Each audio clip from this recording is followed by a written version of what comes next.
Hello, ladies and gentlemen. Welcome back. I told you we have a new caster here, and it's one of the party boys. That's right. Not the Hardy Boys. Put those books down. It's the party boys, Rain Day and Gore Miser here. How you doing, Gore? I'm doing good. It feels good to be back. It's just been a long time since we've gotten to stand in this booth.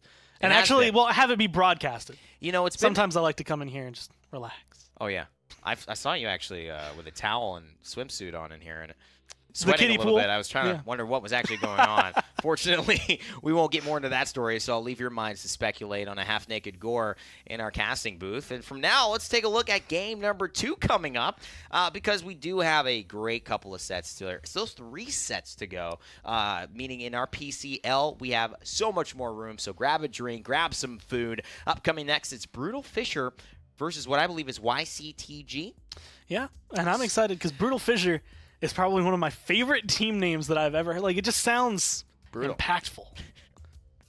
Brutal. Sounds like invasive. I don't know why. Brutal Fissure. Where? And the logo. What? Why? That fist, hey, it punches fissures into their opponents. It's an interesting. You can keep that one for free. It's an interesting combination of logo and name. I will agree with you on that. We got the maps coming in for game number 2 as well, or set number 2 and game number 1 between Brutal Fissure and YCTG. It'll be a similar Brightmarsh ban, but Brutal Fissure will ban out Serpent Beach, and Frog Isle will be the selection. Actually, really happy to see that with this new meta. I want to see Gore every single map today if we can. That'd be nice. With the new meta and new champs. Something tells me we won't see Timbermill. I just call it a hunch. Did I say every map? I meant every map relevant map. Besides Timbermill and Ice Mines. And Ice Mines. Just keep those off, chop them off, put them on the side. Every map Maybe don't even put them on the side. I Actually, meant, just ban those. Play all the other ones. Can you imagine a team using a ban for Timbermill? Yeah, well, they go through with it, and the other team's like, did they lag? It's like banning Sky. It's like leaving a champion open, basically. You know, it's like nobody's gonna pick that. Koga banned again, first ban, as Khan is banned as well. So I would imagine that we aren't gonna see much Koga today unless people get desperate or it gets real bad in game 1 and they realize game 2 they're gonna be nowhere close. So might as well try to have some fun with it. Victor taken, and this to me, does this spell burst mode, burst fire for you? I'm kind of curious because last time we got to see him, at least on Stone Keep, he wasn't running that. He was just kind of going still similar. And that's where I feel like he's kind of floating, where if you're on PC, I think when you have that aim, you can flick, get those headshots a little bit easier. I think burst fire does a lot more damage in the long run. But because it's console, because you still want a little bit of a blaster effect, Grenadier's not bad to run. Yeah, I think you know, no, you're right though. But Grenadier as well. The card Grenadier, you know, makes it so that it is a hard thing to give up, especially when you have the AoE presence. I think what maybe tilted it that way for the Shrapnel in that map on Stone Keep, we saw Prosper play it, was maybe the Grover, maybe that idea that they were grouping up. This one though, it's a lot more with open. the Furia, a little bit more open. Nara and Terminus, they will be point hugging, especially considering that they're going to have to go up against a Torvald and a Makoa and be protecting that Vivian. Torvald and Makoa, but they're running Grover alone, which is something I feel like we haven't gotten to see in a while, so I'm kind of curious if you get enough cauterizes online relatively early, you start winning those points early on, get the economy in your favor, then I feel like Vivian, as well as Cassie, like the shielding's not going to matter as much, the healing will get shut down, and you can have a lot of flexibility to just control the game. I dropped my pen. That's why I freaked out. I'm actually went. I'm going to pick it up now. All right, I'm going to pick it up. I actually flinched. It's a good pen. That's why I was worried. You can't imagine dropping it. All right, so will I drop my pen again, Mixer? What do you guys think? Yes or no? Just kidding. What's the bull? Who do you think will win this game? And I think for me, really interested to see how these two teams, like, I can't call it either way right now, but I will say that I am surprised, Leon's missing. It's not a conversation piece. I think the first pick Victor means that they've got something up their sleeve with how much they value that. And for that reason, I'm in on Brutal Fissure. I want to give it to Brutal Fissure in terms of picks. They have a lot of powerhouse picks on their side, but I feel like YCTG has gotten just a little bit of a leg up. And it's specifically with Vivian, I'm curious as to how she's going to be enabled on Frog Isle as far as things go. It's not necessarily her best map, not really her worst map, but Sapper rounds, Cauterize are going to be able to deal with, again, the healing coming out from Grover and the shielding coming down from Torvald a little bit better than what I think we would normally see from a team of this caliber. So wondering where exactly Patties is going to be for this one. Yeah, and you know what? We haven't seen a lot of these guys. New names in the console scene for us here on broadcast. Patties, Nasty Pro, V-Clax, Joker Raw, owned by Atomics, but Kultura Spread, Tariq, Alex the Kid, Alex Kid 9, Atomic, and Sir Benji These guys definitely have some veterans to their name. And by the way, I was not paying attention to which legendary talent that Victor selected. Was it the burst mode? We'll see in a second, of course, when we do see him fire.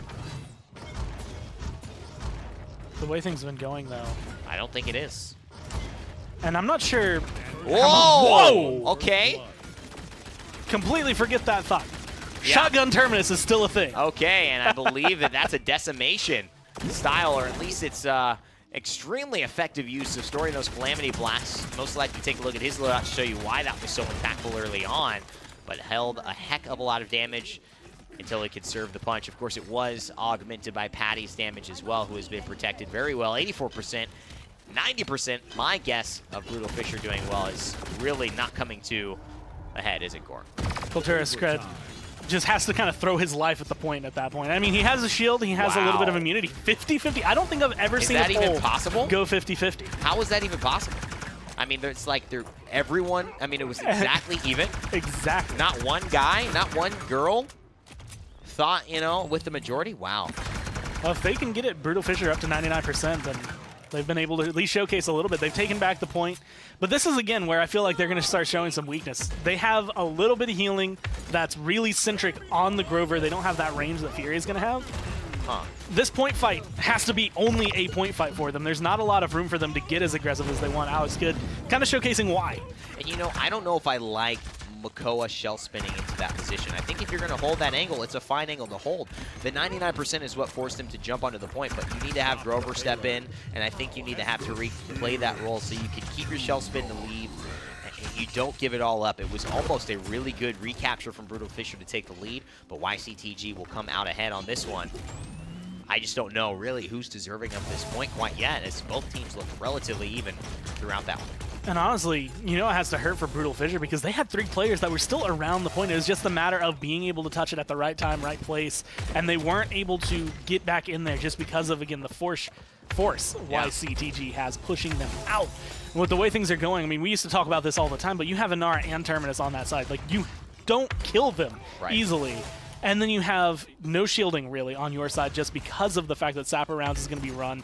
You have a lot of damage coming from Cassie. Like, YCTG have just a little bit of a leg up in each fight, but you have to make sure you approach it in the right manner. You have to get the right target first or else it all falls apart. Wow, that's a really good hook as well from Alex Kidd, and Kultura Scred absolutely shows up. He's got to be careful, though, because these Calamity Blasts could be dangerous, but it's really just the Massacre Axe that finds the kill. But through that, they're able to push forward. Atomic takes that easy route, finds another kill, and Tariq will be able to find one more. Grenades. Hot potato. Yeah. For Atomic. Except he's never catching it back. Well, he doesn't have to. He times it perfectly so the other side loses all the time. And he just keeps bringing out more potatoes. Or what kind of hot potato also did an explosive potato. Maybe we shouldn't. Don't play with explosive potatoes. Yeah, you could stop that sentence after explosive and actually. Don't play with explosives. Yeah, exactly. I think that's a good thing. Unless you're really keen to not have fingers. No, we do not stand by there is no clause after that. Just do not play with explosives. Do not do it. And I think VClax knows that he doesn't want to play with that shrapnel or whatever Victor's got going on. 30 seconds left for YCTG. Brutal Fissure looking to hold on. But it is potentially going to be a little bit difficult here. You could tell all these teams still getting used to this patch, getting used to the mid-season adjustments and changes. It's one of those moments where you can tell, I think when a team has a strategy, like you said, you lock in Victor first, you kind of have a vision coming in, this is what we want to try to run. And it doesn't quite go the way you want it to. I mean, already you're down a point, but also having a little bit of difficulty keeping control. Get a couple nice grenades here, a couple good shots here and there, but it doesn't seem to be going the way I think you anticipate when you go for a pick that early. And this is the first big step into competitive. Scrims are one thing, but this is the actual, okay, everything's on the line. Is your composition actually going to work? Yeah, and I think it's good to take risks, to try things. Again, we saw, you know, maybe this Victor picked where in the top 2, 3, we would maybe see a Leon picked if this was Flashpoint playing against Cyclone. And you have to question which team maybe is in the lead. It's so hard in Paladins as that Hyper Beam does come out, the Shadowfall, just to gain some distance and keep this overtime running. It's Reggie doing everything that he can. VClax is getting low. He does have the reanimate, but he's not going to have a chance to use it. It's going to be a defense successful 6 minutes gone by already. One of the longest potential rounds we could have had. Both teams hit 99 on the point. They took the entire duration to not make it. So this game is looking to be a close one. Whirlwind not available, as well as the push coming down from Sir Benji. So there's a lot on the side of Brutal Fissure that's still going to be impactful. I think Atomic AMK has point fight control overall, being able to drop Barrage, but the ults on the side of Brutal Fissure kind of feel a little bit more like we're either going to try to open up the point for a little bit in terms of Barrage or keep myself alive a little bit longer.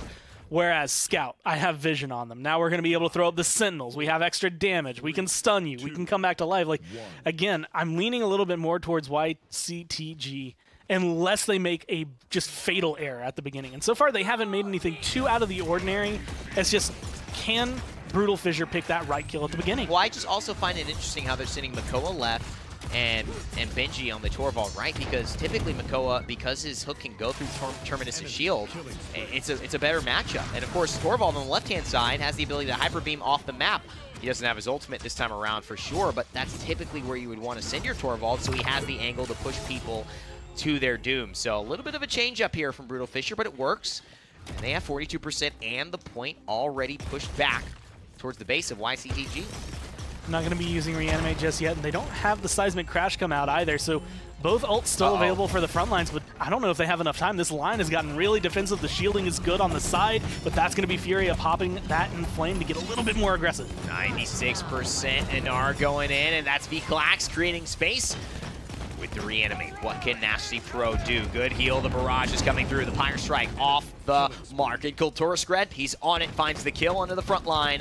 96%. YCTG still without much. That Cherish Shield does not get enough. And Kultura Skred in the billow. Is he going to make it out? He will. A bubble will save his life for now.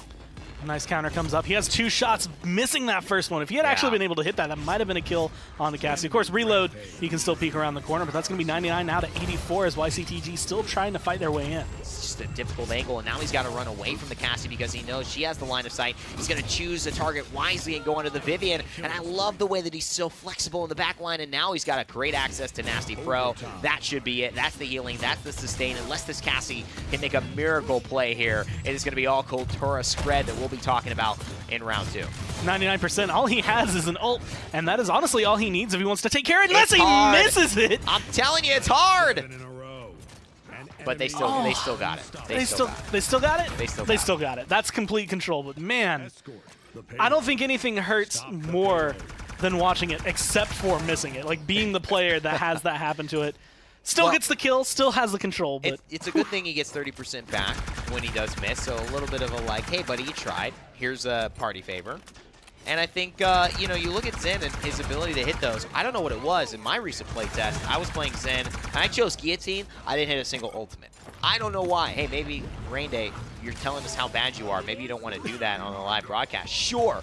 But I've seen 2 or 3 ultimates from these pros miss today when it looked like they should have hit. So it does seem like there's a little bit of difficulty going around in the Paladins scene with that. I think it honestly might be just the exposure. A lot of you played against Zen for a long time at this point competitively. He's been around forever. Whirlwind coming through, just trying to keep Kultura Skred alive. And so far, like you said, his name just keeps popping up, the damage he's been outfitted with. And I mean, this team is kind of built, keep him alive, right? Heal him, shield him, get him into the back line, and allow him to do whatever he needs. Whether it's missing an ult or hitting a bunch of shots, either way, he's been keeping this team, I want to say, more or less in control. Yeah, he really has. And he is a great, I think, carry for a squad at Paladins. I think when you look at carries, you look at the top 5 carries for a team who, when you give them all the tools, right, and you give them the Astral Mark, you give them the bubble, and he is running Guillotine, which is why it did so much damage, but damage reduction is going to reduce that impact, and thus Anar will stay alive, plus she was getting healed at the time. You know, when you look at that beautiful grenade, Zen is probably one of the top 3 in my book to really say, hey, you go ahead, we'll give you the tools, take down this squad by yourself. And he proves it right there. Being able to go around, and again, you're looking at Victor kind of controlling one side. You corral them into an area. If you can line them up, whether or not you're running Yomi, you're still going to be hitting a ton of shots, a lot of damage into one little spot. So this is actually perfect spacing, I think, for Zen to be able to do exactly what he just does there. Double kill for 2 members on Brutal Fissure. That means that payload should be moving closer. Terminus just has a little bit to say about it in terms of stall. And that's going to do it for this round. Brutal Fissure start off a little slowly, but they get the defense, and then they get a 2-0 in round 2. So this puts them 1 round away from taking the victory. And it's the barrage that pretty much sealed the deal, and a beautiful grenade. Kobe.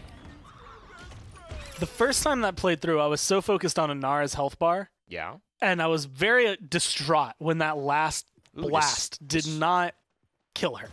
Right. And then I realized who it hit. It connects on Cassie onto the right. And so you get a little bit more damage. And again, I don't know if Atomic was planning on that or if it just happened to play out the way that it did. But being able to spread that damage, then throw the grenade, like it just helped spread the kills out for his team. Yeah. And again, you're looking at this payload path, which is relatively convoluted. You got it in a lot further. I mean, you're right. I mean, 1,400 damage onto a 100 health target where you just need a little grenade to do the job. He gets that 1,400 on a full health Cassie. It's a much better I guess just use of the damage that he has available to him in the kit at that moment. Viklak's already dead, and look at this. He's not going to get back to the point unless a miracle shows up, and he gets him with the shrapnel. Atomic 22 streak, and looking to make it 23 as Kultura Skred shreds Nasty Pro in the back line. Healer down, YCTG down and out. Line of sight not there, though. The shield was waiting. Sir Benji was trying to get around that corner. Kultura Skred going to end up trading his life. But, I mean, he trades it for 75% on the point, so it's not the worst trade that he's ever made. And honestly, with the way things are going, even with Reanimate, there isn't enough grouping from YCTG to control the point. And you're right. Patty's couldn't round that corner, and that's one of the issues. Leon, she slides in and then immediately has the Death and Taxes applying to the Whirlwind. Patty's has to walk there. No inherent movement ability in the Tyras, in the Vivians. That's the trade-off. And here's the Reanimate. It's got to come now. This is the last chance, but it's a billow from Kultura Skred, and Sir Benji just hides behind a pillar. The silence will be null and void, but it will not do much more for YCTG's Torvald other than take him down. That's a bubble. YCTG still with the Inflame trying their best score. That ult going to be completely with Seismic Crash, not going to be able to find a stun, and immediately owned by Atomics is going to get taken down. Now a couple more swings, and that's going to be a dead Furia. That 99% is looking to turn into 100 real fast, but they have one turn Terminus, again, just that they have to burn through. And burn through they will. Yeah, and Terminus, his time on the point will be terminated, as Brutal Fissure will take this victory into their back pockets with game number 1. So they're happy, they're confident. We're looking forward to game 2. I think that was really maybe just a slow start. Yeah, I mean, it was a little rough and kind of shaky, but I feel like, again, once you get things on point, especially with the champions they're playing, like you have Torvald, you have Zen, and a lot of that is not going to be, okay, right out the gate, I'm going to be hitting these shots. It's going to be like, okay, I've got a feel for where you're trying to play. I can play around that now. My movement, especially augmented with that bubble, having that little bit of extra speed burst on Zen, gets him around those corners a little bit quicker than I think YCTG was expecting. And in that same mobility conversation, I'll harken right back to what I said towards the end of the game. That's what they were lacking in terms of their damage carries. Yeah. Vivian had no ability to get to the back line, so it really was a matter of we must hold our defensive stat sheet here and make sure that it doesn't break. But unfortunately, that stat sheet was paper thin, and it ended up breaking by Brutal Fissure's hand, which is so aptly put into their logo. Map 2 Jaguar Falls will continue to showcase these two teams, but if they win this one again, Brutal Fissure will be moving into next week with a win in their first game. And so far, they've shown, I want to say, a lot of strength. Their draft, again, I think there were holes that could be poked in it, but the behind the poking, I guess, like you said, there's kind of like a paper. Yeah. They poke through the paper, but there's a wall right there waiting for them. And so being able to go through, like, okay, well, your shields don't matter. We'll just go sap around. It's like, okay, well, we'll give a speed boost instead. So even if you burn the shield, we can outmaneuver you. And like you said, with Vivian, especially on console, trying to chase down a Zen with your aim and track him down is not going to go anywhere near as smoothly. And now the Koga bans as well, the standard Khan Koga. Terminus this time traded out in terms of the ban, and Drogos opted away from, with Willow being the preferred choice of Blaster for YCTG. Do you remember when we didn't even have to think about Drogos on console? Of course. And now there are players that make him look phenomenal, to the point where I think the last time we were playing it, like, there was no chance of Drogos being picked. And then everyone's like, actually, if you just run him like this, he's one of the best champions. And the competitive players so far, and I think Brutal Fissure, especially with the experience they have, fall into this. It's dangerous to give them someone like that. I mean, it's dangerous to give up a Willow as well. I mean, it's extremely difficult to outburst I have her. so many gripes about Willow right But you know what? Bomb King is one of the champions that might just be able to do it. So Brutal Fissure do have some tools that will get the job done. Of course, that Astral Mark will lose its effectiveness if the Nightshade Dead Zone does pop onto him. And so that's where the bubble's going to have to come through from Torvald, because it eliminates the healing, but it doesn't eliminate the shielding. I like this Androxus pick, just because, again, you want someone that goes around Vivian. Oh, yeah. Going to have trouble tracking him down, but you're going to be able to get rid of Willow. Even if she goes up into the air, you're going to be able to track her down. So as long as Brutal Fissure can get that enabled, which, again, it looks like a similar composition to last game. Yeah. Torvald, enable Androxus, that's all you really need. I mean, Androxus does two things here. One, counters out the Willow very well, like you mentioned, but he also counters out the Vivian due to just the lack of mobility that they're going for in terms of their premier damage option. And so let's take it to Mixer to see. You guys were 50-50 last time. I dare you to do it again. Dare you to do it again. I don't think it's possible. Try. Unless they're actively looking at it. Like there's that one guy that's sitting there like, okay, my vote, it's going to be the swing. Waiting, 50. Well, maybe they will do it again. We'll have to wait and see. But tell me who you think is going to win. I think Brutal Fissure right now definitely have this one in the bag if they can execute on the champions they've selected. That's usually all it takes towards the end of it. But Androxus, again, is one of those champions that I would say is going to be a little bit more difficult to run. This is a good map for him in terms of corridors and corners, as well as the ability to jump over walls, things where people can't chase him down, where his maneuverability is going to give him that slight edge. And again, with Torvald, all you have to do is dash just slightly into line of sight, get that shield, and then you're set for a couple more seconds. This is scary, man. I mean, this is what we actually... Oh, and wait a second. Wait a second here. Royal Subjects being heads will roll, still selected for this Androxus. So not doing anything fancy here yet, but new legendary adjustment. And, of course, the punch range kind of combining with that, making it a little bit more of a possibility for players. But heads will roll still the best option for you. The bonus damage on the headshots is just too good to give up. But he's got movement speed. He's got damage amp right here. And look at this Willow. She could be going down very, very soon. He's going to dash, but he dashes into the water's field. Androxus could be dead here. He gets the damage back, but Burst Blood, the V-Clax, Andro bites off more than he can chew. And Willow still alive throughout all of that, even though those couple of shots do connect, not able to get rid of her. So that dead zone's still going to be playing a huge impact on this. And, well, a couple of these players aren't going to have to worry about that point. I mean, looking at Alex Kidd, looking at Torvald, they are not going to be able to stand on that objective for long. So pretty close to 50-50. I mean, 90-10. Yeah, I mean, you change some of those numbers, take 4 off one, add it to the other. And boy, exactly, there it is. Change a few decimal locations there, and you get the exact same. It's pretty much the exact same. 84%. YCTG, again, with just a knockout first round, but not really because they did anything special. They just played defensive. They held that line. Androxus approached it faster, and without the help of Torvald, once he went into that corridor and was just left on an island himself, Brutal Fissure takes a gamble, and it does not pay off. And I think the way you worded that is perfectly, because Androxus, it wasn't necessarily like he chose the wrong pathing. It was he was just too fast with it. He went immediately into the corridor. If he had just stuck where he was, got one more shot on Willow, even if he loses his life, he at least trades 1 for 1. Right, and that's the thing. He brings the Willow out into the conversation, saying, chase me and thus put yourself in danger, or let me go and thus save me. When I retreat into a corridor where none of my teammates are, where you're not in line of sight of damage, then I'm not doing myself a service. You're just going to kill me, and I'm not going to get any value from that for myself or my teammates. Alex Kidd with a good hook. But I expect to see what we've seen earlier on, and that's Brutal Fissure continue to just dominate on these zones. I've seen nothing contrary to that. But here's an Aura trying to apply some pressure. The Seedlings will miss out.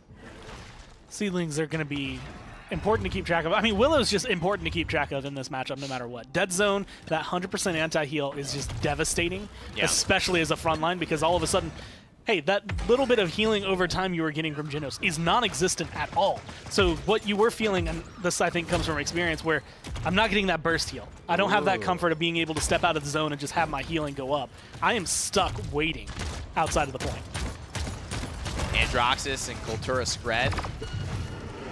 Names you'd expect to see performing very well, but every time he gets encountered by the Sonara, it's just a very treacherous situation for him, and I think he's going to have to play around that more so than he has been doing. He's feeling confident. He's got an Astral Mark. He's got a Torvald bubble. I know why he's feeling confident, but it doesn't mean that you're not going to get countered here by this Great play, great situational awareness from V-Clax. Props to him, hats off to his ability to deal with this flank threat. Being able to come through and catch him, I mean, he's pretty much exactly at those dashes too. Like, it's one of those things, if you can dash out of there just in time, yeah, it's not going to make that big of a difference. But shutting down the shell spin, shutting down Androxus dashing in or out, you just keep him under control. And that was insane. What he did was he actually waited till the shell spin was going to happen. And you had to guess. There was no way he could have done that fast enough. So he guessed, right now you're going to want a shell spin. The second he starts the animation, he throws his Warder's Field down, so it goes on cooldown, even though it's just at the edge. Beautiful play. V-Clax, really impressive this round for me. Inara making the bigger difference is the way things have been going. And again, I keep seeing Androxus go in. This time, Kultura Skred's going to be able to get at least one kill out of it. So maybe that's going to make the big difference for them. But shutting down Willow is just one part of the puzzle that you have to really complete. The rest of it, I mean, look at the front lines. They aren't falling down. Inara does not care about your damage. And one of the things that's so good about the way this Inara is playing is it's giving Vivian a break. Patties has just been under so much pressure from that Zen in game one. And at this point, it's so hard for them to fight anybody without Inara pressing into their back line. Brutal Fissure, again, take about 5-6 minutes to defend round one. But if history is, I guess, an indicator of what will happen in the future, we can expect them to have a lightning round here in round two. And I have to give props at the tail end there to Alex Kidd. Nasty Pro was in this position. If he dashes in, he heals up, and then is able to keep his team alive, that round goes on a lot longer. Oh. How are you doing, Patties? What I like now is that we actually get these reels of Androxus punches that actually connect. Yeah, I mean, as opposed to before, where it's punch, punch, punch. Okay, I give up, shoot. Or hey, die. Yeah, seriously. I mean, if I could punch 30 feet from my body, I might be punching more people in general. I wouldn't be worried about them punching back. I'd be like, hey, there's no way you're getting near me. I'm hitting first. Yes, Your Honor, I did hit first. And I'll wonder hit you too. how fist bumps work with Androxus. Seize that man. Pow! Like, if Androxus goes for a fist bump, does it, like, just reverberate through your entire body? He can't, if your living room isn't over 1,000 square feet, he can't fist bump you, actually. He just goes straight through your chest, yeah. Unbelievable stuff. Patty's finding Kultura Skred even after he goes into the ultimate. Atomic not contributing the damage he needed when he needed to do that. There was a 2-second period where everyone was looking at Kultura Skred. And again, Gorn, you mentioned it too. It's just he's there too quickly. His team hasn't caught up. Able to get there. And that's one of the things, that speed bubble, you get it, and you feel invincible because you have all that extra health. But that small boost of movement will get you out of line of sight a lot faster than you think, and you don't get the luminary benefits. You don't get the shielding anymore. And once you're in the back line, like you said earlier, you can get shot. You can't really do anything. And this is a smart play. I mean, Kultura Skred wants the kill so badly on the Patties. Patties has had his number. So is the Willow. This is a really tough round for him. He's going to find the reversal, but he's going to go down again. This has not been a great Androxus performance from him, but what he does do is he makes the best out of a bad situation, and I appreciate that for all you Paladins players out there. As capture goes the way of Brutal Fissure, it's because he able to realize, I'm not going to win this. There's no reason to fight a losing battle. Let me just at least contribute so that we can win the battle on the point, which is what matters. Zoning can be incredibly important. It's one of those moments where he rushes in, he dies. He rushes in, he dies. But they never walked under that archway. They were always in fear of where is he going to be, where is he at. Even when he burns his ult, you're still having to try and be at least concerned about it because the damage output that Androxus has and the control that he's been able to give. But there's going to be the Whirlwind to enable YCTG to try and push back a little bit. But it doesn't really accomplish too much. Maybe buys him a little bit of time, but V-Clax is still in this area where it's kind of dangerous. I mean, and V-Clax has been such a pain in the behind for this Androxus and the rest of Brutal Fissure. Such tremendous play and management here, as well as the Grover. You have to give Nasty Pro some credit.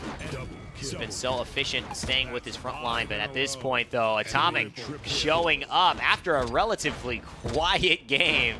He suddenly gets himself a triple kill and adds to his 9 streak.